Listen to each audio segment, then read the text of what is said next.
Just about to set up to Goodwood, 2016. Mercedes is all clean, ready to go. Yeah, just letting it warm up before I get on the road. Setting up 6 o'clock, just to get there nice and early and drive the roads nice and steadily. Just about to get on the 272.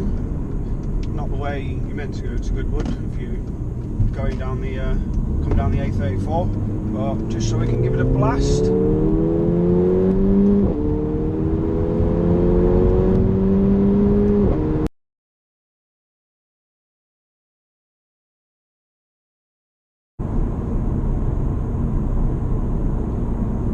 I've done about 6,000 miles in this car now, since I've had it. My other half's done most of those in daily commuting. But yeah, no, she's running like a Golf R. Get him on the road, that'd be good. But no, it just amazes me. I had the 996 turbo before this, and what a car that was. You know, that thing just pushed through the 150 mile an hour kind of barrier, just like it was the 80 mile an hour barrier in a hot hatch. But you know, and it was a Porsche, so as an engineer it just felt amazing. This thing just feels so well put together. It's beautifully made. You know, yes, it's a lot of money, but you're paying for the luxury. You know, if you're spending past a certain barrier, you should, you know, it's money. You know, you can replace money, but you can't replace your time. And you know, I'll always remember buying this and not just buying something that just fitted a budget a bit easier and, you know, was still quick, but it wasn't what I really wanted. You know, it's brilliant. The seats, I think, are some of the best seats I've ever sat in. The steering wheel is beautiful, and yeah, it's brilliant. Mercedes, well, what can I say? It's just been great. I mean, love all the extra options on this. You know, the sports packs, the extra exhaust, and the mode, and the suspension. The suspension's really good, but I mean, you don't really need to use it, but you can get away with it if you know a good smooth road. And when I go to Germany and stuff, it'll definitely be useful there. But outside of that, you know, great car. You know, you can just, when you put it in comfort mode, you can just cruise around when you don't need to be faffing around with the paddles. It's great. You know, test drove the Golf R, test drove plenty of others.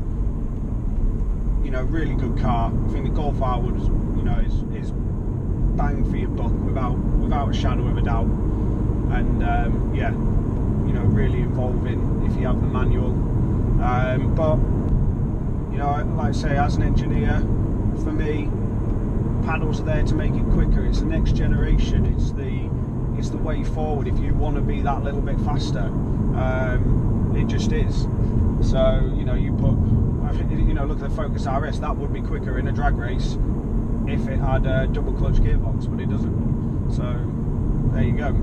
But yeah, it's a world of many different opinions. Hence why, you know, there's many different cars there. But yeah, I wouldn't choose any other after buying this. I really wouldn't. Yeah, so aero pack. Now, at first I was a little bit sceptical. I was like, looks a bit chabby in some ways. I think the car's plenty pretty enough without it, but now I've had it on there, I think the slope, the rear of the car off the normal spoiler slopes too much and just falls away. And I think that spoiler just helps, you know, raise that profile of the car. I think it finishes the back off a lot nicer. Now I'm used to it. And also, I was told by the guys at a Mercedes World when we were doing some driver training that it's probably worth a good 10 miles an hour in a very high speed corner if you're brave enough to push it that fast, 5 to 10 miles an hour. So, you know, if that's a high speed corner, that extra speed out, you know, it's worth it if you want to take it to a track day and rip it all the interior out and turn it into a track weapon. It'd be brilliant. But yeah, no, I like it. I think the front looks really good though. I love the little winglets on the front and the splitter. I think it really finishes it off beautifully. And looks really nice with the white. I do like it when it's clean and everything. Again, I was sceptical of the white. I wanted a blue one, grey or red, to be perfectly honest, over the white. But yeah, no, I really like it. Really like it. With the red calipers as well, another great contrast, and sets it off brilliantly. So no, really good.